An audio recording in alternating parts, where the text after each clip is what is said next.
Sveiki,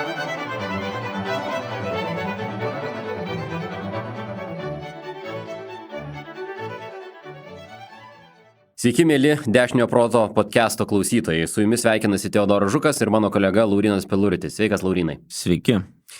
Dešinio proto podcastas yra Europietiškos dešinės instituto kuriamas podcastas. Čia kalbame įvairiomis dažniausiai su politika susijomis temomis. Mūsų studijoje šiandien svečiuojasi daktaras Justinas Dementavičius. Justinas Dementavičius yra Vilniaus universiteto tarptautinių santykių ir politikos mokslų instituto dėstytojas ir politinės minties istorijos tyrėjas. Sveikas, Justinai, ir ačiū, kad atėjai pas mus į studiją. Labas, Teodorai, sveikas, Laurynai. Šiandien mes kalbėsimės apie gana naują Justino Dementavičiaus knygą Tradicijos palikimas, centro dešinės ideologinė vaizduotė Lietuvoje. Praėjusiais metais išleista Vilniaus universiteto leidyklos. Knyga yra ilgo ir didelio tyrimo rezultatas. Knygoje imami 8 centro dešinės minties raiškos atvejai. Keletas iš jų: Adomas Jakštas Dambrauskas, Stasys Šalkauskis, Mykolas Krupavičius, katalikiškasis pogrindis kaip toks, Vytautas Landsbergis. Ir kiekvienam atveju skiriamas reikšmingas dėmesys knygoje. Remiamasi pačių autorių tekstais, istoriografija. O ten, kur kalbama labiau apie šiandieną, autorius yra atlikęs bent jau kelis tuzinus interviu su mąsčiusiais ir rašiusiais apie konservatizmą ir ar krikščionišką demokratiją Lietuvoje. Mano akimis knyga, taip labai grubiai, gali būti apibendrinta dviejomis tezėmis, ką mano galva nori pasakyti autorius, ir aišku, autorius čia tai patikslins ar paneigs. Tai pirmoji tezė yra tai, kad centro dešinės mąstymas apie konservatizmą ir krikščionišką demokratiją Lietuvoje turi savo tradiciją, gyvą bent jau nuo XIX amžiaus pabaigos ar bent jau nuo XX amžiaus pradžios iki 2024 metų. Antra, šiai tradicijai ir tai, kaip konkretų žmonės mąstė ir rašė apie asmenį, bendruomenę, valstybę viešojo gyvenimo tvarkyme, yra būdingas nuolatinis kismas. Taigi Justinas Dementavičius ir siekia skleisti šį kismą ir žmonių suvokimus apie centro dešinės idėjas Lietuvoje. Laurynai, ar turėtum ką papildyti į šį mano įvadą apie knygą? Na, gal keletas nedidelių pastabų, turbūt dėl žanro. Visų pirma, tai yra knyga balansuojanti tarp tokio, sunkaus idėjų istorijos, tokios konceptualinės filosofinės interpretacijos ir to, ką autorius pats įvardina kaip refleksyvioji politologija, be abejo, referuodamas į refleksyviosios sociologijos idėjas. Tai vėlgi yra autoriui turbūt nelengva dar dėl to, kad jis nei yra tuomet iki galo politologas tradicinė prasme, nei turbūt filosofai filosofai jį žiūrėtų įtariai, nes jis pernelik nulindęs į istoriją, o istorikai taip pat žiūrėtų su tokiu nepasitikėjimu, nes viskas pernelik konceptualu ir apie idėjas, o ne apie kažkokius faktus. Tai nesužinosime, kurią dieną ką pusryčiam valgęs Stasys Šalkauskis, bet sužinosime, ką Stasys Šalkauskis mąstė, valgydamas ar nevalgydamas tos pusryčius. Aišku, taip pat norėtųsi pastebėti, porą dar dalykų, tai kad tyrimas šiaip yra įspūdingos apimties, 28 autoriniai lankai ir Vilius Kubekas pridėjo taip pat skyrių apie Praną Dielininkaitį. Ir taip pat autorius iškart išduoda savo simpatijose. Aš, kadangi rašiau recenziją naujajam židinyje, tai galiu pasakyti savo tezę. Tai yra, autorius akivaizdžiai iškelia visų pirma krikščionišką demokratiją ir tai jam yra visų pirma ta centro dešinė Lietuvos politinės minties istorijoje. Konservatizmas taip gausiai nepasirodo anapus pirmojo skyriaus ir, yra, aišku, puikus skyrius apie Vytautą Landsbergį, kur dar kartą grįžtama prie tų idėjų ir, man atrodo, autorius dar nesakysiu, kokį pateikia lietuviško konservatizmo apibrėžimą. Bet taip pat iš to turbūt daugeliu kils įvairių klausimų, kodėl tas nepateko. Bet apskritai galėtume sakyti, kad ši knyga yra įdomi tąsa to, ką Justinas Dementavičius yra pradėjęs su savo pirmoji knygoje, Tarp ūkininko ir piliečio, šį kartą susisiaurinant lauką jau, nebandant apimti visko. Ir gal būtent labiau žiūrint į idėjas kaip funkcionuojančias tam tikram lauke, o net specifiškai bandant užsikabinti tik tai už tam tikrų sąvokų. Tai irgi matosi kaita kaip autorius refleksyviai subręsta. Ir dar paskutinė tokia pagiriamoji pastaba, kurią norėtųsi pridėti prie viso šito, tai kad net skaitant apie tuos autorius, kurie jau tarsi gerbiamo Justino yra tyrinėti praeitie, jis vėl šitoj knygoje suranda kažkokių šviežių interpretacinių kampų, kitokių šiek tiek aiškinimų, gilesnių, galėčiau sakyti, tiek istoriškai, tiek konceptualinė prasme. Tai pavyzdžiui, apie Stasį Šalkauskį jisai tą patį yra rašęs jau ne kartą ir prieš tai, bet dabar tarsi skaitai ir vėl randami nauji interpretaciniai kampai. Čia galima pastebėti, kad yra ir tam tikra tąsa tyrėjo darbe, bet ir nemažas naujumas. Ačiū, Laurynai. Apie autoriaus simpatijas ar antipatijas mes dar tikrai pasikalbėsime, kadangi klausytojai nemato video įrašo, tai tiesiog įgarsinu, įvaizdinu, kad Justinas Dementavičius kiek susiraukė išgirdęs Lauryno tezę apie simpatijas ir antipatijas, bet eikime prie pokalbio. Pirmiausia, klausimas, Justinai, kodėl būtent toks tyrimas? Kodėl tyrimas apie būtent centro dešinės ideologinę vaizduotę, kodėl tau rūpi tai? Laurynas jau buvo minėjęs, kad tai iš tikrųjų mano ankstesnio tyrimo disertacijos pagrindų parašytos monografijos tarpukininko ir piliečio tąsa. Ir jau tada, kai buvau, visai kiekvienas akademikas, kai parašo kažką didingo, kas jam atrodo, kad jau užbaigė kažkokį gyvenimo etapą, galvojo, ką daryti toliau su savo gyvenimu. Ir aš jau tada, kai rašiau tą knygą, mačiau, kiek ten daug dar galima pasakyti tiek apie skirtingus žmonės, tiek apie atskiras idėjas, kurios nepakliūna į tą knygą, kad politinė mintis nėra tik tiek, kiek aš ten parašiau, o liktai noris pasakyti daugiau. Ir galvodamas apie savo didį gyvenimo planą, apie ateitį, galvojau, reikia padaryti kažkokią to, ko truko, gilesnė analizė, ir tas gilumas mano galva turėjo būti ar lengviausiai išpildomas, koncentruojantis į tas 4 didžiasias, aš sakiau, tradicijas, tokia kairėje socialdemokratinė, pas mus ir komunistinė, neužmirškime. Dabar nuskambės keistai, bet iš esmės centro kairėje, liberalėje, jeigu santarą šviesą tokios amerikietiško tipo liberalizmą, tarkim, laikytume, bet vis tiek tas irgi tęstinumą galima bandyti rekonstruoti.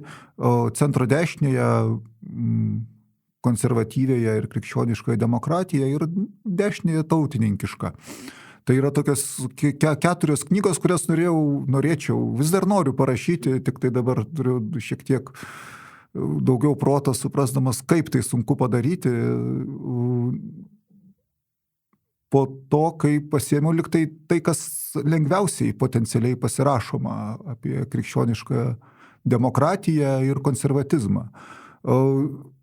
Nežinau, ar bus tas klausimas, bet vis tiek čia ar centro dešinė, aš iš tikrųjų galvojau rašyti ne apie centro dešinę, bet tiesiog taip konceptualiai kur kas lengviau susivokti, apie kurioj politinių ideologijų ar politinių diskusijų erdvėje mes esame, ir dėl to atsirado tas centro dešinės įvardėjimas, nors man labiausiai iš tikrųjų rūpėjo rekonstruoti ir pažiūrėti, kas atsitinka su viena svarbiausių tarpukario 20 amžiaus pirmosios pusės ideologijų krikščioniškoji demokratija ir kaip jinai pereina į santykiauja su tuo, kas yra šiuolaikinė politinė vaizduotė. Ir čia yra kitas dalykas, kurį irgi norėjau padaryti, ir net šitoj knygoje iš tikrųjų nepavyko padaryti taip, kaip norėjau, kalbėti daugiau apie šiuolaikybę.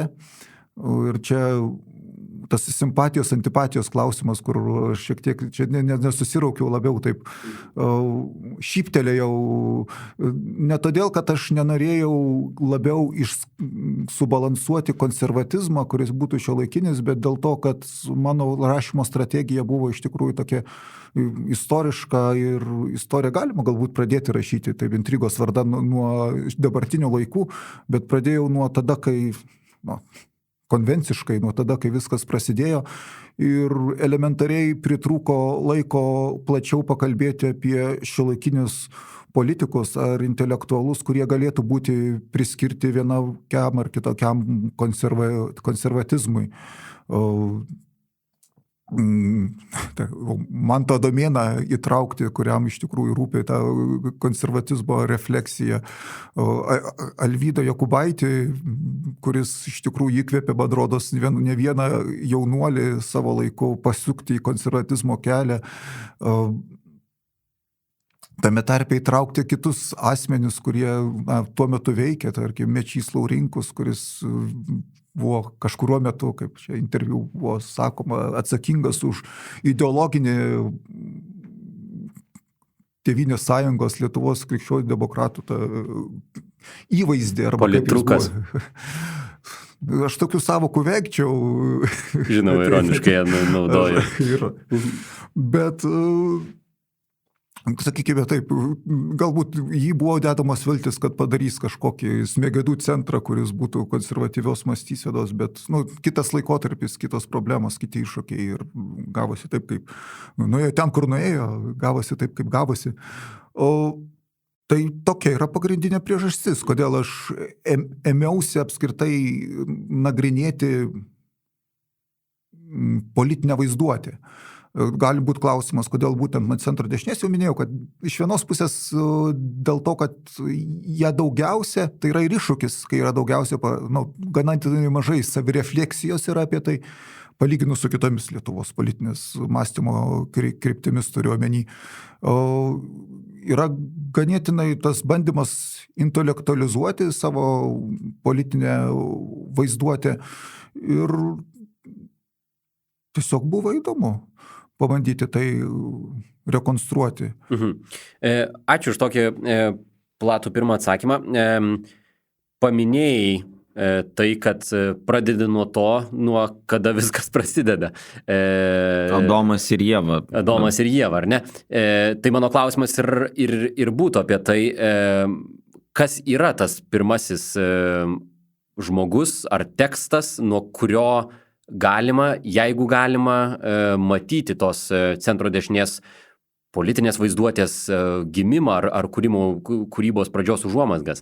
Galima, čia iš tikrųjų įimu iš tokio labai klasikinių interpretacijų, kaip galima kalbėti apie ideologinę vaizduotę, bet galima labai skirtingai šitą klausimą bandyti atsakyti ir priklausomai nuo jūsų, gal sakykime taip, ideologinės pozicijos, kaip jūs žiūrite į socialinę tikrovę. O pasiskolinsiu iš antropologinio to diskurso, emiškai ir etiškai. Etiškai, kad jūs surandate kažkokį, tarkim, apibrėžimą su tam tikrus elementus ir tada bandote jų ieškoti istorijai. Emiškai tai, kaip pati bendruomenė bando kalbėti apie save. Ir čia, kai aš tai sakau, tai įsivaizduoju, kad mes galime apie konservatizmą, krikščionišką demokratiją, centro dešinę, taip žiūrėti, kaip nacionalistai, primordialistai. Visą laiką buvo kažkas, kas rūpinasi lietuvių tautos išlikimu, tradicijos palaikymu, pagoniškų tradicijų, netgi krikščioniškoje kultūroje. Ir tada ieškoti, kur kažkur istorijai pasireiškia tokie dalykai ir kokį nors Martyną Mažvydą ištraukti ir sakyti, mesti lietuvių kalbos čia apdainuotojas, ištraukti dar kokį Justino Marcinkevičiaus Martyną Mažvydą ir sakyti, ir Gaidis čia aukojo, ir senas pagonis. Ar Donelaitį talpinti Vilniaus universitetą? Donelaitį talpinti, čia visi seni konservatoriai. Ir tada tas pasakojimas gautis toks, ką aš padarau, paimu, konceptualinę tokią prieigą, ieškodamas, kada mes pradedame reflektuoti savo konservatizmą arba bandome būti krikščioniški demokratai ir tai susijęs su tuo apskritai, kada mes galim kalbėti apie modernios politinės sistemos atsiradimą mūsų geografinėje erdvėje. Čia Lietuva, taip 19 amžius, kur baigės Lietuvos ribos, yra klausimai. Tarkim, taip. Kas politiškai labiausiai su modernizmu susiję, arba kas tampa modernių ideologinių sistemų, kurios vėlgi su modernizacija susijęs, yra kažkoks demokratizacijos procesas, kad mes galime kalbėti visi lygiavertiškai apie tam tikras politinės idėjas, politinės ideologijas ir kurių pasekoje gali susidaryti tam tikros partinės grupės. Ir čia, kai sakau partinės, aš dar neturiu omeny tokias dabartinės partijos kaip institucijas, bet XIX amžiaus prasme partija yra bendraminčių dalis, grupė, dažnai besibūranti apie kažkokią leidinį, tarkim, apie varpininkų partiją galima kalbėti apie Tėvynės sargo partiją, suvokiant, kad tai yra pirmiausia krikščioniškas, katalikiškas leidinys. Tai va, ta prasme partijos yra dar iki partinių struktūrų, net iki partinių programų atsiradimo. Ir natūralu, kad tai Lietuvoje, lietuviakalbėje bendruomenėje sietina su pirmaisiais katalikiškais leidiniais, kurie bando kažkaip viešumoje veikti ir iš tikrųjų formuoja bendraminčių pasaulietišką kažkokią bendruomenę. Tai tarkim, apžvalga gal mažesnių mastų, bet jau Tėvynės sargas neabejotinai tampa toks svarbus krikščioniškosios demokratijos, kaip ją suprato tuo metu, įkvėpti Leono XIII enciklikų krikščioniškosios demokratijos tekstų pavyzdžiai. Labai norint, aš noriu tai padaryti ir galbūt čia Valančius, apie kurį kaip apie demokratą kalba, demokratiškumą, kuris iš tikrųjų įkvėpė. Bet, sakykime taip, tai yra dar iki tas proto krikdemas, kuris dar nežino, ką jis padarys arba net neįsivaizduoja, kur viskas nueis. Jis, aišku, sąmoningai stengiasi vengti būti politiškas, bet apie jį šiek tiek yra kalbama. Tai šia prasme, kas tada atsiranda ir link ko einama, tas pagrindinis tekstas, taip, 4 turbūt jau pradėtas kurti, tai 5, 6, 7, toks jau, kaip čia populiarinimas arba jau žinomas yra tas pirmoji lietuvių krikščionių demokratų programa, kuri taip, aiškiai sako, kad mes esame krikščionys demokratai, jos autorius, paprastai nurodomi 3 autoriai, Jakštas, Maironis ir Bučys, bet Jakštas prisipažįsta, kad Bučys pagrindinis buvo tas kūrėjas rašytojas, jis davė tik tai aprobuoti tiem vyresniems profesoriams Jakštui ir Maironiui. Gal jie kažkokias pastabas ten darė. Dabar, kai kalbam apie Bučį, apie labai gaila, kad jau turbūt užmiršta, kas yra, bet reikia atsiminti, kad jis yra artimas Jurgio Matulaičio bičiulis, bendražygis, Marijonų ordino atkūrėjas vienas ir akivaizdu, kad kartu jie mokėsi Fribūro universitete. Fribūro universitetas tuo metu jau buvo kaip svarbi vieta Leono XIII idėjų sklaidai. Ne tik tai Šveicarijoje, vakarų Europoje, bet pirmiausia dabar kaip čia gražiai pasakyti, rytiniai geografiniai Europoje, nes turėjo specialias programas, kad įtraukti tiek Rusijos imperijos, tiek Turkijos imperijoje gyvenančius, rašančius katalikus. Tai toks atspirties taškas krikščioniškai demokratijai, o kai mes kalbam apie konservatizmą, man rūpėjo turbūt, nes tai yra toks tarptautinis žodis, kuris atsiranda nuo tokio prancūziško konservateur ir viena iš tokių tradicinių politinių ideologijų, tai neščirai bandžiau ieškoti, bet vis dėlto bandžiau, kaip kalbame apie konservatizmą ir iš tikrųjų skūpai kalbama, nes konservatizmas yra pirmiausia matomas kaip toks aklas senųjų institucijų palaikymas, nenorėjimas progreso, ką reiškia tai Rusijos imperinėje erdvėje, tai iš esmės tas tradicinis rusiškumas, stačiatikybė, patvaldystė, ant kurio pastatytas tas rusiškos politinės ideologijos ir buvo, ir dabar vis dar yra pastatytas ta rusiškumo įvaizdis. Ir dabar ką reiškia konservatizmas, tai reiškia ginti tas institucijas. Lietuviai, kurie yra katalikai, kurie yra lietuviai, gal per drąsu sakyti, bet kurie jau susigyveno su demokratija dėl to, kad jie turi santykius su europinėmis idėjomis, Jiems sunku būti taip konservatoriais ir jos kritikuoja konservatizmą tiek krikščionys demokratai, tiek neabejotinai socialistai, tiek, taip, nuosakiniai socialistai, liaudininkai. Kas nekritikuoja konservatizmo ir kas rodo yra tos pažangesnės partinės sistemos, tai yra mažoji Lietuvoje veikianti ten lietuvių konservatyvų, kažkaip keistai tokia draugystė, ten kai kur partija, o ten yra konservatoriai. Kalba lietuviškai, Jankus, tarkim, vienas iš jų, kalba lietuviškai, jie lietuvių nori patekti, ginti lietuvių interesus, bet yra kaip kaizeriški, vis tiek už monarchiją, už greičiausiai liuteronybę, ne katalikybę, bet toks vokiško tipo konservatoriai, kurie čia leidžia savo būti. Čia pozityviai jie mąstoma, pas mus ne. Ir to konservatizmo, taip žiūrėti istoriją, aš ten reflektuoju vienoje dalyje apie tą konservatizmą, kada pradeda įgyti bent jau, ne vienai teigiamų, bet bent jau pozityvių tokių mokslinių, normalios ideologinės sistemos įvaizdžių, tai išeivijoje, kai enciklopedijai, kai bandoma rašyti, bet iš esmės vis tiek dar yra tas senas tarpukarinis konservatizmo kaip gal dar ne ideologijos iš tikrųjų, nes nekalbama, bet labiau pačios idėjos konservatizmo, konservatyvios idėjos kaip neigiamų.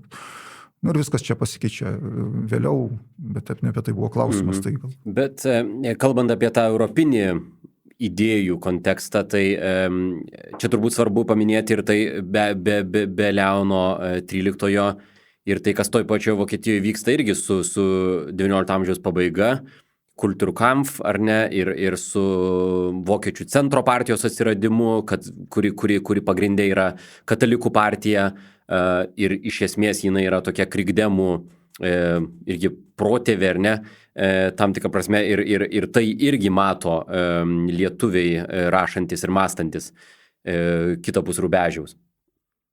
Gerai, kitas klausimas, Justinai. Kalbant apie tarpukarį, Jakštas, Šalkauskis, Krupavičius, kiti, Delninkaitis be abejo, ar galime juos kažkaip apibendrinti? Kokios esminės temos, savokos, problemos rūpėjo šiais klausimais tarpukariu mąsčiusiems ir rašiusiems žmonėms? Čia dabar toks prisipažinimas yra apie tai, ką truputį bandžiau apeiti, ne visiškai pavyko, gal ne taip sąmoningai bandžiau, bet ką bandžiau atsisakyti. Iš tikrųjų, kas rūpi 19 pabaigos 20 amžiaus pradžios, ar net praktiškai pirmos pusės visai lietuvių inteligentijai svarbiausia, nereikia čia, yra tautos, čia išlaikymas tapatybės. Ir aš iš tikrųjų apie tos pačios tautos koncepcijos refleksijas, aš ten daug nesigilinu, aš ją bandau apeiti, parodydamas truputį kitą perspektyvą, kad nėra viskas taip vienareikšmiškai aišku, kaip dabar lengva kalbėti taip šiuolaikiniams krikščionims demokratams, bent jau kai kuriems apie tai, kad čia mes turim apsaugoti tautą ir dirbti dėl tautos gerovės ir tautos labo ir toks labai etnocentriškas gaunasi kalbėjimas, ko 19 pabaigoje, 20 amžiaus pradžioje, turint omenyje, kad katalikybė, krikščioniškoji demokratija daugiausia iššūkių susilaukė ne tik iš kairės socialdemokratų, ir tai yra diskusija socialdemokratais, bet ir iš tuometizmo konservatizmo, vokiškojo konservatizmo, kuris yra protestantiškas ir kuris yra iš esmės antikatalikiškas. Ką reiškia būti kataliku, reiškia būti pasaulio, kad čia tarnaut popiežiai, čia ne valstybės suverenumas. Ką reiškia būti? Tai reiškia, kad pasaulio pilietis per skambiai pasakyta ir tuo metu nevartotimas, bet internacionalistų iš esmės. Apie krikščionis demokratus kalbėjo kaip apie juoduosius internacionalistus, priešinant raudoniesiems internacionalistams, dėl to, kad jie už taiką ne nacionalinės valstybės, bet yra kažkas virš nacionalinės valstybės, tarkim, tiesos principai, kurie susiję su dieviška teisė, dieviško įstatymu, bet tai turi būti čia kažkokiu būtų įveikta. Ir man rodos, tautos koncepcija yra kažkokia savotiškai, būdama lietuviams ašinė, jinai turbūt parodo, kokios kitos arba svarbios idėjos, su kuriamis galima per tai diskutuoti, arba kurios pasirodo lietuvių intelektualinėje erdvėje,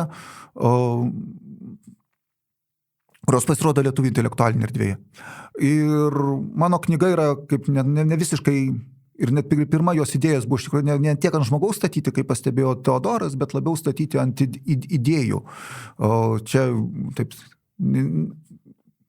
ne visiškai gražiai, ne visiškai tiksliai, bet iš esmės taip pasiėmęs įkvėptas tokio Michaelo Friedeno idėjų, koncepcijos arba tokios prielaidų apie tai, kad kiekviena ideologija turi tam tikrą bazę ašinių idėjų. Aš kalbu apie tas ašinės idėjas, kurios rūpi lietuviams viena vertus, bet jos yra iš tikrųjų kažkuria prasme galima būti matomas kaip universalios, nes vienaip ar kitaip krikdemai, konservatoriai jas reflektuoja dėl to, kad pasaulis apie jas kalba. Ir ką aš bandau įtraukti asmens idėją, kuri Jakštas, paskui istorija pradeda nuo Jakšto, bet kaip asmens, kaip vienas iš to, kam įsipareigoja ir kuris yra iš tikrųjų to gal Dievo paveikslą. Kai atsiranda asmuo, svarbu kalbėti apie kaip čia švietimą ir bendruomenės, į kurį visą laiką būna įtarpintas asmuo, su kuria susijusias asmuo, specifika, draugija, ir čia toks jau ne tik tautinė, man rodos, draugija, bet Matulaitis, mano galva, kalba apie skirtingas pobūdžio draugijas, kur mes galim dalyvauti. Mes nesame tik tai tautos nariai, mes esame ir tam tikros religinės bendruomenės nariai, mes esame ir tam tikros ekonominės savo įmonės nariai, mes galiausiai tampame partijos nariai. Visos tos tapatybės jos neturi būti ignoruojamos, jeigu mes norime iš tikrųjų kalbėti apie save realizuojantį asmenį, toks, koks jis yra. Visą tai labai artima su tuo, kas ar tai ir tautos, ir asmens, ir bendruomenės, su laisvės idėja, kuri, man rodos, lietuvių intelektualai mėgdavo sakyti, kad čia šiuolaikybė perskrodžia, bet čia taip pat galim sakyti, kad nuolatinė lietuvių kaip tokių tema. Ne veltui ant 2 eurų monetos turime briaunos ten iškaltą vieną iš sąvokų laisvė, gerovė ir vienybė. Čia gerovė labiau prezidentinė, gal vienybė, gal nežinau, tautininkiškas, gal toks reveransas. O vienaip ar kitaip, tai gal sakyčiau, tokia yra bazė, yra aišku, tas susijęs su teisingumu, socialinio teisingumo klausimas. Kaip krikščioniškai demokratijai man rūpėjo taip reflektuoti ir demokratijos klausimą, kuris krikščioniškai tradicijai yra problemiškas, bet man rodos jis yra problemiškas ir tai, kaip svarstoma tai pas mus santykėje su krikščionybė, su katalikybė ir koks santykis su demokratija. Čia dar vienas dalykas, o jau negrįšim atgal, bet dabar, kai pradėjau kalbėti, kas pirmas klausimas buvo, kodėl kas paskatino rašyti, tai iš tikrųjų vienas iš dalykų, kurių paskatino, yra daug nutilėjimų, sąmoningų, nesąmoningų, arba netgi iškreipimų, kalbant apie kai kuriuos žmonės, intelektualus, su kuriais irgi stengiausi kažkiek polemizuoti, kažkiek paliesti, kalbant apie konservatizmą ir krikščionišką demokratiją. Gal didžiausias, kuris man, kaip čia nepatinka, ten, kai kalbama apie krikščionį demokratą ar konservatorių socialinę politiką, kad visą laiką tai mėgstama sakyti, va čia socializmas, čia va jau socialistų jeigu žiūrėtų į tą tradiciją, jinai atsiranda kaip bandymas iš tikrųjų atsakyti socialistinius iššūkius, bet tai yra labai, kaip čia, sąmoningas, savarankiškas, gilias tradicijos turintis mąstymo būdas apie tai, kaip galima organizuoti ekonominę, socialinę santvarką. Gana autentiškas. Dabar priekaištų metas prasideda. Iš tikrųjų, ne priekaištų klausimų. Labai jau, bet sakinėdamas šitos klausimus, išsisukai nuo mano pagrindinio tokio prikibimo. Jeigu kalbėt apie centro dešinę, tai reikėtų turbūt apie tam tikrą dalį tautininkų pakalbėti, arba bent tam tikrą dalį tautininkų tam tikrų metų. Nes, centro idėja apskritai taip aktuali ir beje reflektuotai, kai kurių iš jų buvo reflektuojama arba tokio kompromiso nuosaikumo, bet iškėlė tautininkus, sakė, kad čia atskira knyga bus skirta tautiškumui ir tautininkams, bet man vis tiek yra klausimas, kur padėti santykė su tiek su, visų pirma, su krikščionimis demokratais, tokio aiškaus sąmoningo pozityvaus konservatizmo tarpukariu mes nelabai randame, bet, ypač ankstyvojo, sakykime, laikotarpio iki tampant diktatorium Antanas Smetona, jo kai kurios įvardijamos idėjos, kad, būtent buvimas kompromisų tarp to, kas įvardinama kaip pirmeiviais atžagareiviais, tarp katalikų iš vienos pusės, iš kitos pusės, socialistų arba tokių liaudininkų, ir tada ieškojimas, tam tikro kompromiso, kuris būtų vienijantis, ir galėtume rasti irgi tam tikro, užuominų į tai, kas vėliau dalis tautininkų išeivijoje taps liberalais, bet taip pat galime rasti ir užuominų, tai ką būtų galima pavadinti, tokia pakankamai šiandienos perspektyvos žiūrint, konservatyvia mąstysena, laikysena ar politinių žodynų. Tai, tiesiog jau dabar išsisukai, kad iškėlė į kitą tyrimą, bet vis tiek, koks būtų santykis tada apie centro dešinę mąstant, tai, tautininkų vaidmuo ir rolė, nes, taip, ir kitas dalykas, ta ideologinė opozicija, ką paminėjai, ypač su socialistais, socialinės problemos kaip tam tikra tikrovė, čia dažnai irgi mes šiek tiek pamirštam, tiek 20 amžiaus pradžios ir jau atkūrus nepriklausomybę tiesiai po pirmo pasaulinio karo, iš tikrųjų pakankamai sunkią Lietuvos ekonominę, materialinę būklę, į kurią visos politinės jėgos privalėjo reaguoti. Čia nėra tik tai, kad skirtingos ideologijos atėjo, atsinešė tam tikrus krepšelius ir idėjų turgumi užsiėmė. Ne, tai buvo reagavimas tam tikrą tikrovę, kuri buvo juntama itin skausmingai. Tai čia norėčiau šiek tiek paklausti, tai koks tada rolė, vaidmuo to tautininkiškojo flango? Čia irgi galim pradėti tokios ištašos, kad, man rodos, tuo metu visi norėjo save pristatyti kaip centristais, nes jeigu mes kalbam apie socialdemokratus, sakys, čia žiūrėkit, šitie yra konservatoriai, ir konservatoriai čia jau toks žeminantis pavadinimas tautininkams ir katalikams, kurie ten į fašizmą linkia, greičiausiai, jeigu dar radikalesnis socialistas, bet dar nebūtinai komunistas. Yra ir tie stalinistai, marksistai, komunistai, leninistai, ir mes esame centras tarp šitų dviejų radikalių dalykų. Krikdemai, mano galva, ypač tuo metu, jie buvo labiausiai gal centristiniai, ta prasme, pats Teodorai minėjai Vokietijos pavyzdį, kodėl aš šyptelėjau, aš nesu tikras, kiek Vokietija mums iš tikrųjų rūpėjo, galbūt irgi dėl politinių, ten vis tiek konkurencija, čia prie pat, čia lietuvių, bet labiau kaip čia prancūzišką tradiciją žiūrėjome, toks sudėtingas, tai aš nemačiau, kad, aišku, koks Krupavičius referuoja, bet, kaip pavyzdį tokį istorinį. Bet pagrindinis dalykas, kas yra centras, jie yra centre ir tai vėlgi, kas liaunai, tarp tos radikalaus liberalizmo, privačios nuosavybės ir radikalaus socializmo, kolektyvinės nuosavybės. Mes galim surasti vidurio kelią ir sakyti, kad tos reformos, kurias įgyveno Krupavičius, yra radikalios, greičiausiai atsivežtos iš Rusijos, kur ten įvyksta revoliucija. Galima, bet man rodos, kad galima tai argumentuoti ir tuo, kad tai yra tradicinis Leono XIII padiktuotas santykis su nuosavybė ir tas sprendimas, kaip tai daryti, atsakymas. Tarp kraštutinio nuosavybės, kraštutinio individualizmo ir kolektyvizmo yra vidurys. Personalizmo tezė bando tai kažkaip susintetinti. Ir panašiai tautininkai, aišku, gali elgtis, nesutarė kraštutiniai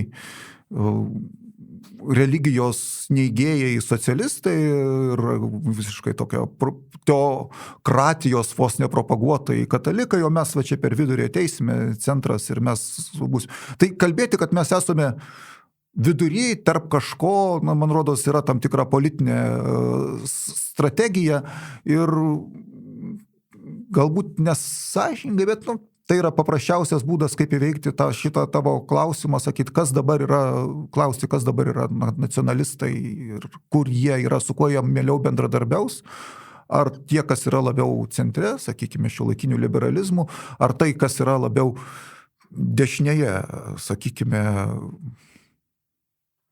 kokios nors fašistinės naujosios dešinės partijos. Ir greičiausiai, kai yra didelė partija, galim surasti ir tą. Nu, ką mes paimsime, kokio nacionalistų AfD, kuri dabar sukelia, ką jin persikeičia, kodėl sukelia, ar dėl to, kad bendradarbiauja su krikdemais, kurie galbūt nepadarė tam tikrų klaidų, dėl to, kad jie bendravo su to bendradarbiaus, tai kas yra iš tikrųjų profašistinės iš esmės politinės jėgos.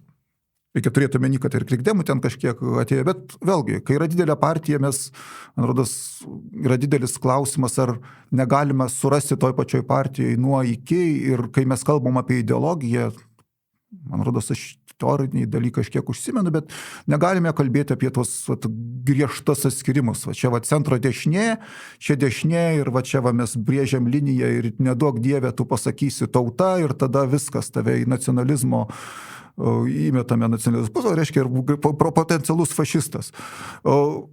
Gali būti, gali nebūti. Mes nežinome nei kokiame, dažniausiai nežinome to semantinio lauko, nežinome, koks santykis yra, bet faktas, kad sąlyčio santykio taškų galima, būtina, reikia ieškoti, kaip čia, istoriškai ir nesunkiai galima būti rasti. Istoriškai, turbūt nuosekliausia analizė apie tarpukario, būtent istorinė, kas ką valgė, kokias programas kada leido, kad ne visi krikdemai yra krikdemai ir ne už tautininkai, jie remia tautininkus. Šalkauskas apie ateitininkus ir jis Šalkauskas tokia, kaip čia, švelnus demokratinio charakterio, ir viena iš jo kritikų ateitininkos judėjimui, kad ten kažkas iš ateitininkų uždažo žydų parduotuvių vitrinų pavadinimus ir sako, taip negalima elgtis. Čia yra. Ar jis krikdemas, jis nėra partinė prasme, bet jis faktas yra krikščionis, katalikas, demokratas, kuris daro įtaką taip, kaip atrodo krikščioniškai, būtent politinė, socialinė vaizduotė. Tai kaip čia, nėra atstumų, nėra skirtumų, bet man rodos, jeigu mes kalbam apie tautininkus, tarpukariu ypač, jau nekalbant apie tai, kas yra, verta užduoti klausimą, su kuo jie bendradarbiauja, kas jiems yra partijos pavyzdys, kuriuo verta sekti. Vokietijos centristai? Ne. Su kuo jie bando užmezga kontaktus, kur jie važiuoja, iš ko jie mokosi, kas sako, Italijos fašistai. Dabar aš galiu nuskambėti, kad aš juos pavadinu fašistais, tai aišku lietuviškas kelias, lietuviškas nacionalizmo kelias, čia galima galvoti, bet faktas, kad jie bendradarbiauja ne su krikdemais, ne su toli gražu ne su liberalais, ne su socialistais. Liberalai nelabai egzistavo kaip reiškinys, nelabai buvo kur važiuoti, kalbėtis su liberalais tarpukariu. Visa vakarų Europa yra iš tos imperinės tradicijos yra matoma kaip suliberalėjusi, ir ką mes bandome buržuazinę kultūrą įveikti. Čia ta prasme. Ir ta vaizduotė, kuri tokia supaprastinanti, jinai tampa veiksminga ir čia dar vienas klausimas, ką mes, krikdemo ir tautiškumo santykis, man atrodo, Šalkauskas gražiai, jis bando, kai kalba apie tautos ugdymą, jis sako, kad tauta turėtų būti sukrikščioniška, kai iš krikščionybės turi daryti. Ką bando padaryti tautininkai vienai per kitaip, tai turi būti veikiau krikščionybė sutautinta, tai reiškia padaryti, tarnauti tautos interesui. Ir tai yra labai, kaip čia, taip žiūrint, kaip čia, praktiniame gyvendinime gali sakyti, kad praktiškai tas pats, bet velnias slypi detalėse. Ką jūs norite pasakyti, kaip argumentuojat, ką jūs norite pasakyti. Ir ideologijos čia, man rodos, tokie skirtumai atsiranda. Galima apie praktinius tokius dalykus kalbėti, ten, kad Šalkauskio bendramokslis, Fryburo universitete, Izidorius Tamošaitis, jis yra toks labiau VDU humanitarinio fakulteto atstovas, kas yra tas teologinis. Ir tarp jų yra didelė konkurencija, kur patraukti. Tai ir nemanau, kad tai tik asmeniškumų, nes ir tiems kažkiek rūpėjo ideologijos. Galėtume dar, aišku, kunigus paskaičiuoti, kiek kunigų buvo pas krikdemų sąraše, kiek pas tautininkus. Ypač, nekalbant apie 4 dešimtmetį, kaip minėjai, iš tikrųjų ateina labai radikali jaunoji tautininkų karta, kaip Vytautas Almantas ir kiti, kurie tikrai rašo, kad mums reikia savo ideologijos variantų, kuris būtų panašus į itališko fašizmą. Jis sako, nesako, mes dabar fašizmą kursim, bet kažkokią lietuviškai generinį pakaitalą. Taip. Smetona čia jiems per švelnus dar yra, ten reikia ten pakeisti dabar ar Smetona. Nuosaikumo įsikūnijimas palyginus su esmu. Galvoju, čia truputį kitoks centrizmas, gal tokias ne dvimatis centrizmas, kairė dešinė, čia toks kaip tokia sfera, kur tautininkai yra pačioje sferos viduryje ir visi aplinkui juos sukasi. Ir va čia toks ozoliškas centrizmas. Kas yra?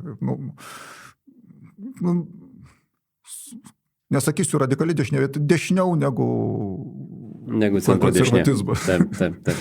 Mes čia taip jau detaliai apkalbėjom tarpukarį ir į antrą podcast'o pusę keliamės labiau į šias dienas, į antrąją respubliką.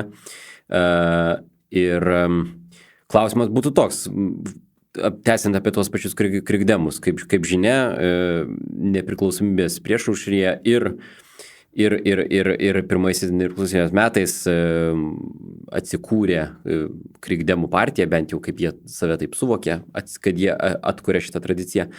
Ir bendrai tas kalbėjimas ir tos idėjos ir kaip tu rašai knygoje jos aiškiai matyti pirmaisiais nepriklausomybės metais, šios nepriklausomybės metais. Taigi mano klausimas yra toks, kad kaip valstybės egzistencinis pertrūkis keitė šį kalbėjimą, krikdeminį kalbėjimą, kuo savo mąstymu iš esmės skyrėsi tarpukario krikdemai ir šios antros respublikos krikdemai. Knygoje aiškiai turbūt nekonceptualizavau, labai galima užuominų surasti, bet jeigu reikėtų pasakyti tokias dvi tendencijas, tai pasakyčiau, kad iš vienos pusės, ką padaro sovietmetis su krikščioniška demokratija, kuri iš tikrųjų labiausiai gal stipriausia ideologinė srovė, ten turi didelį palaikymą visuomeniai dėl to, kad didžioji dalis visuomenės yra katalikai, tikintys katalikai, kad jinai yra užkonservuojama. Kuria prasme užkonservuojama, kad jeigu jūs norite domėtis, kaip mąstė krikdemiškai ir iš interviu tai yra panašu, kad jūs vis tiek galite geriausiu atveju prieiti iki to, kas buvo tarpukariu. O Egidijus Vareikis sako, kaip jis tampa tampa krikdemu, jisai sako, kažkur kaime ant aukšto randa senus židinio numerius ir jos skaito ir kad ten parašyta įdomi ir tai intelektualiai tave formuoja, jeigu tu ieškai alternatyvos su Sovietinė sąjunga, bet kas tai yra tarpukario kalbėjimas, tarpukario diskusijos ir taip va čia galima kardinolas Tamkevičius, kai jis kalba, jis irgi kalba. Kas kam daryti, kad jis sako, Maceinos socialinis teisingumas, kai skaičiau, man kažkaip užstrigo. Sako, negalėčiau, bet irgi tarpukarinis kalbėjimas, kas vyksta vakaruose mūsų iš esmės intelektualiai, net ne intelektualiai iš tikrųjų, katalikų tas pokyčiai, katalikų pačioje bažnyčioje praktiškai nepasiekė. Ten Vatikano antro susirinkimą, čia jau streikus, turbūt daugiau atsekęs yra, reikėtų čia patikrinti, bet nutarimai praktiškai nepasiekia mūsų katalikų sąmonės, kurie yra.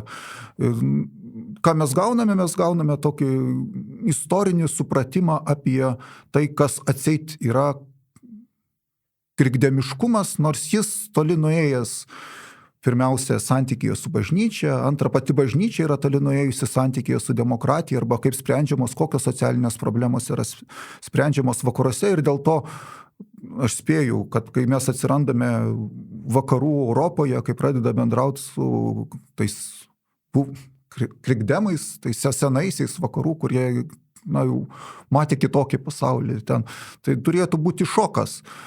Formaliai, jeigu norim pasirodyti normalus, ir čia turbūt yra įdomi istorija, kad krikdemai, kai jie bando sukurti savo pirmąją programą, jie tada skaito kitų krikdemų, vakarų krikdemų programas ir ten sumeta tam tikrą, ir čia gal tas Vareikis vienas iš tokių sumetėjų, ten kaip turėtų atrodyti. Tai formaliai žiūrint viskas, mes esame ganėtinai, kad čia normalus, asmens primatas, ten netgi pas mus ten dominuoja net ne tauta, ten kad asmuo iškelimas, ten demokratija, nebejotinai, kad reikia visus socialinės grupės atsižvelgti.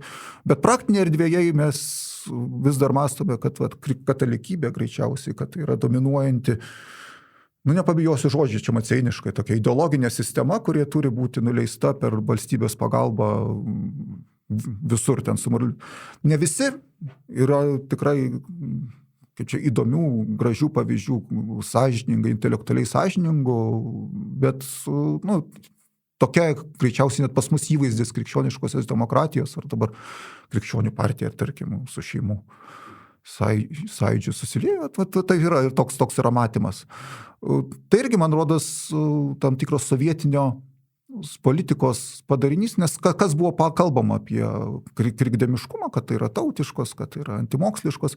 Ir kažkuria prasme tai, kad antras dalykas, kurį padaro sovietmetis, diktuoja temas, apie ką turi mąstyti, apie ką neišvengiamai mastai, bandydamas polemizuoti su tuo, kaip ateistinė politika vykdoma Sovietų Sąjungoje, tuo metu veikiantis krikščionis, kurie, bando būti intelektualiai kažkiek veiklus.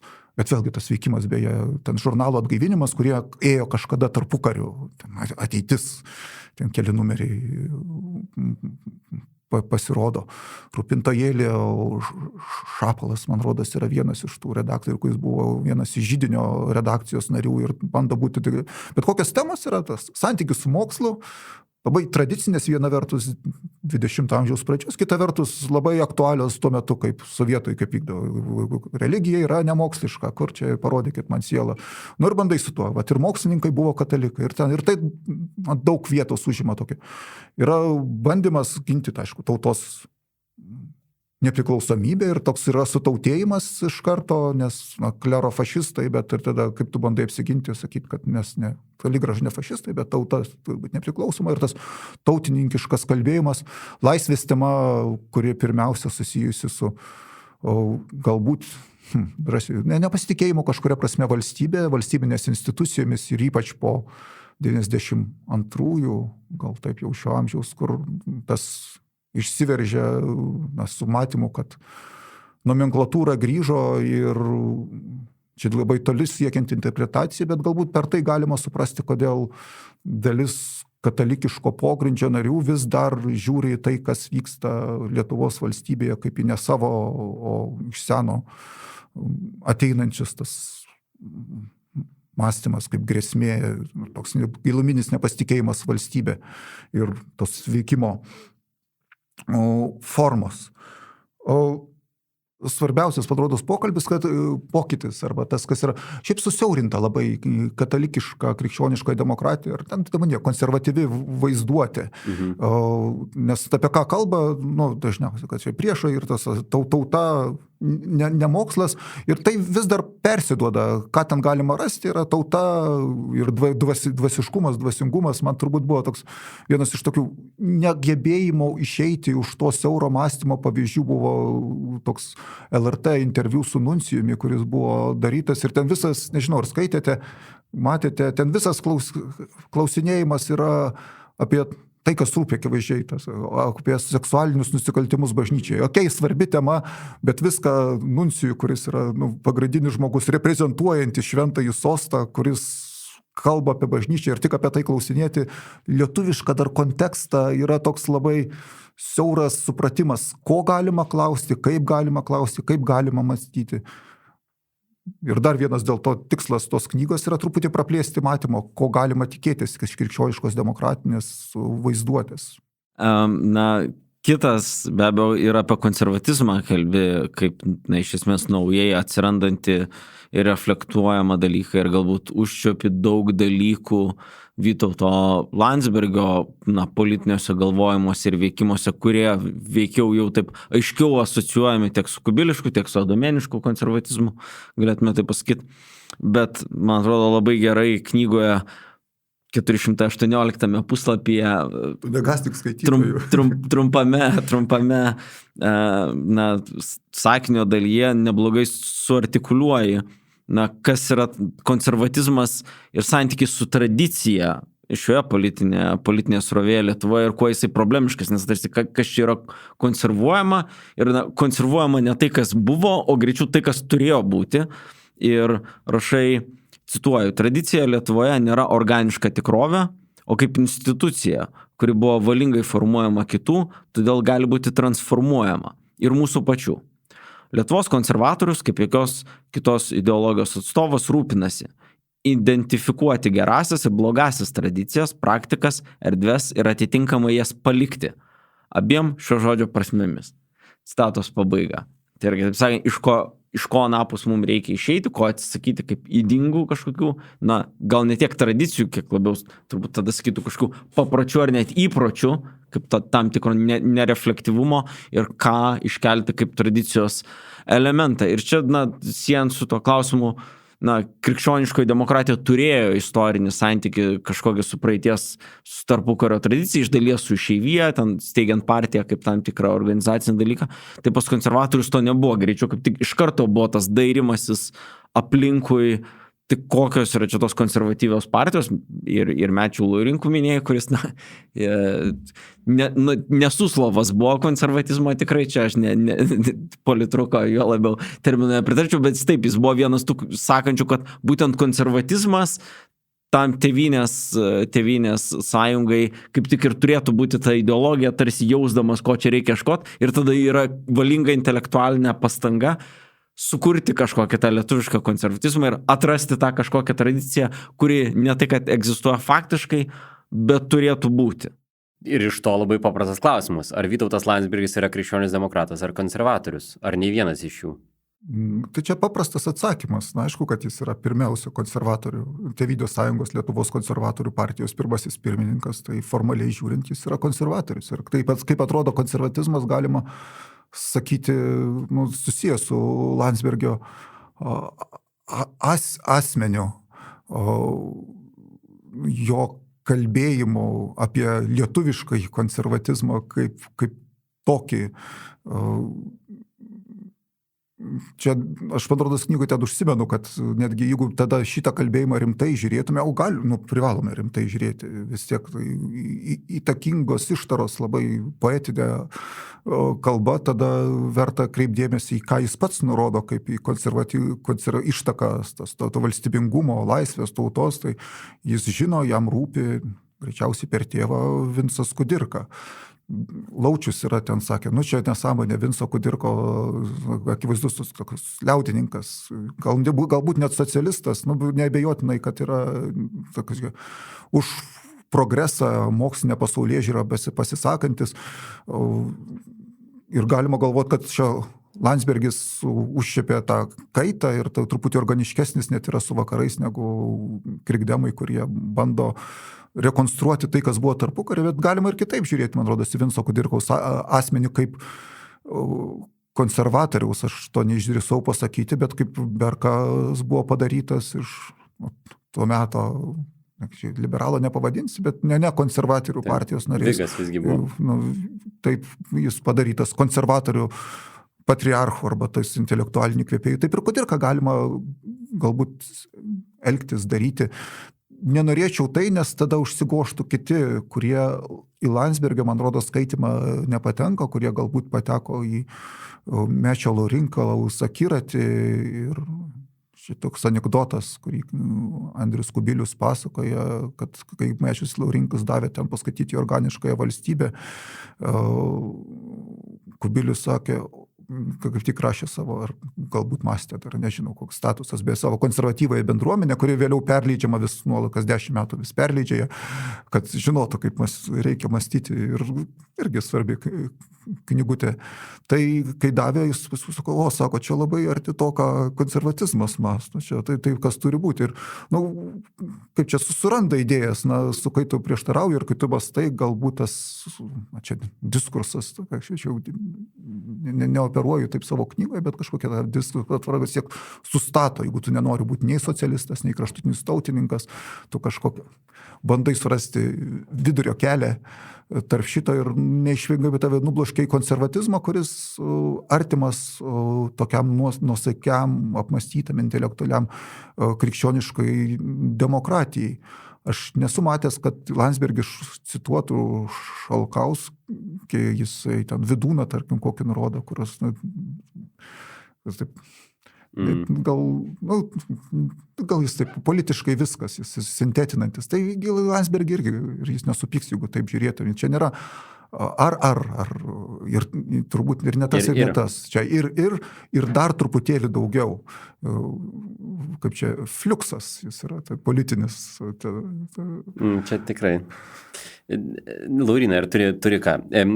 Jau į pačią pabaigą ir visiškai šitos į mūsų laikus. Knygoje nekartą šiaip net ir rašydamas apie, kaip sakant, senus laikus, apie tarpukario laikus, vis skiri dėmesio ir toms diskusijoms, kurios šiandieniniai visuomenėje vyksta apie politinės partijas, apie jų ideologiškumą ar jų neideologiškumą ir tu aiškiai sakai, kad nepritari teiginiui, kad partijos šiandien, pavyzdžiui, kalbant apie Lietuvą, tradicinės partijos, yra neideologiškos. Kodėl tau atrodo, kad šitas teiginys yra neteisingas? Pirmiausia, todėl, kad netgi pačios populistiškiausios partijos save bando pozicionuoti kažkokioj vietoje, centro dešinės, kokia dešinės kairės spektre, diskusijoje. Ir tai neišvengiamai verčia jas teikti, su kokiamis idėjomis jos save labiau linkusios sieti. Ypač tai, man rodos, būdinga tokiamis klasikinėmis arba tom didžiosiom partijom, kad socialdemokratai su viso taip keistumu, kaip jie elgi su savo ideologinė vaizduotė, neabejotinai Tėvynės sąjungoje, Lietuvos krikščionims demokratams, kurie, kai 8 metais pasirašė, yra tas bendras, tas veiklos, tas programa yra, man rodos, labai taip ideologiškai gražus tekstas. Čia gali sutarti, gali nesutarti, bet jis bando parodyti, kas mes esame, kaip mes esame. Laisvės partijos atėjimas yra, man rodos, yra visiškai ideologinių diskusijų atskrimas ir jos didžiausias alter ego, vieni ir kiti nacionalistai irgi, manyčiau, matytini arba traktuotini kaip ideologiniai. Tai ideologijos veikia, man rodos, kas yra sudėtinga, tai iš tikrųjų įvykdyti, įgyvendinti partinėje, parlamentinėje sistemoje ideologinę politiką ir atsieti savęs nuo kažkoks, čia absoliučios daugumos, ne tik absoliučios daugumos klausimas yra, vis tiek einama į koaliciją, konservatoriai dabartiniai su liberalais dabartiniais, gali matyti labai skirtingai, gali tada bet kokią įgyvendinamą reformą arba mokesčių reformos nepriėmimas matyti kaip visišką liberalizmą ir tada sakyti, konservatoriai suliberalėjo, gali matyti kitaip, tą patį ir liberalams sakyti, jų pritarimas vienoks ar kitoks atstumimo politikai, didesnių ar mažesnių įgyvendimas tos atstumimas ir sakyti, jo konservatoriai jie nesilaiko nuosekliai savo politinių principų. Bet čia politinė tikrovė. Bet netgi jeigu mes turėtume daugumą, man rodos, būtų tokių daug probleminių dalykų įgyvendinant nuosekliai savo ideologinę politiką, nes skirtingos partijos yra ir tas interpretacijos, ką man rūpėjo padaryti, man rodos, ir čia tu pradėjai savo klausimą nuo nuorodų į istoriją, kad galima ir istorijai surasti labai skirtingų mąstymo apie tą pačius dalykus, kuriuos mums rūpi, pavyzdžių, kurie irgi yra krikdemiški, irgi matytini kaip centro dešinis ir kurie gali būti aktualūs dabartiniam konservatizmui galvojimui. Tai yra spektras nuo iki, kuris gali apimti. Čia nesenai, mano, kai klausiau su kažko interviu, kur būtent čia, suvokite protų, kad ta pati partija, kuriai dabar atstovauja Trumpas, jinai kažkada buvo Abrahamo Lincolno partija. Čia tie patys respublikonai ir tame respublikonai irgi čia parama Ukrainai gali būti radikali, neradikali. Nėra vienareikšmio atsakymo, vienintelis būdas yra tai sąžiningai žiūrėti, ką galima surasti tenai, kaip ten yra. Galbūt kažkas, kas dominuojantis, bet aš manau, kad dabartinė lyderystė, jinai pakankamai, konservatorių partijos pakankamai, kaip čia intelektualiai, jinai nenori būti debiliška, jinai nori būti mąstanti ir jinai bando sekti sąžiningų supratimų apie tai, kas yra centro dešinėje konservatyvus, kuri galima galvoti irgi ateina susijęs labai stipriai su to, kaip mes europeizuojamės, čia dabar čia jums europinė dešinė, nu, tai yra europėjimas.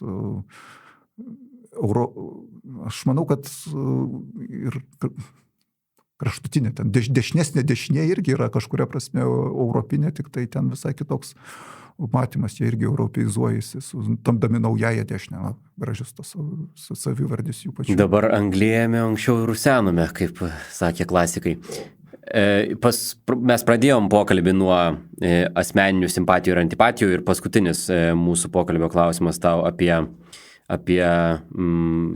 asmeninės preferencijas. Mes esam dešinė ir mes netikim, kad nėra autoriaus. Yra autoriaus ir jo santykis su tekstu. Ir klausimas yra paprastas. Iš tų žmonių ir idėjų, kurias tyri, kieno mąstymas tau kaip Justinui Dementavičiui, kaip asmeniui, Lietuvos piliečiui, dėstytojui, tėvui yra arčiausiai širdies? Labai sunkus klausimas, nes šitoks atsiverimas, kas yra su to metodu apskritai kalbėjimo apie asmenų priskirimo kažkokiam dalykui, reikia turėti, kad žmonės turi istoriją, ne tik ideologijos, idėjos turi istoriją, žmonės turi istoriją ir žmonės labai keičiasi nuo to, kas buvo, ten nuo naivaus studentiško rašymo, kurį, tarkim, Stasys Šalkauskis reprezentavo, ar Maceinos tokiu, kurie dabar čia didieji Lietuvos filosofai vienaip ir kitaip, iki ganėtinai solidžių, refleksyvių, tiesiog tu tampi didesnių meistrų ir vis tiek tave gali mažai kas suprasti, bet vis tiek meistrėjai, tu jau sąžiningai gali oriai prieš save daryti taip, kaip tu nori daryti ir tokie, tie visi žmonės, apie kuriuos kalbėjau, man rodos, yra verti žiūrėti kaip tokie meistrėjantis, ten įgyjantis kažkokį juodąjį ten, ar ten dvigubą juodąjį ten diržą savo kovoje intelektualinėje. Tai jų visų gyvenimai yra įdomus. Ir čia vienas skyrius yra labai istorinis, labiau biografinis, kiekvieno iš tų apie tos žmonės, kuriuos aš kalbu. Ir kai rašai, tai kiekviena, kas yra tam, susilaukia tokių simpatijų, iš karto tampi ten susigyveni ir tas noras jį suprasti. Bet jei reikėtų taip statyti, ką dėl savo reikšmės, dėl savo tokio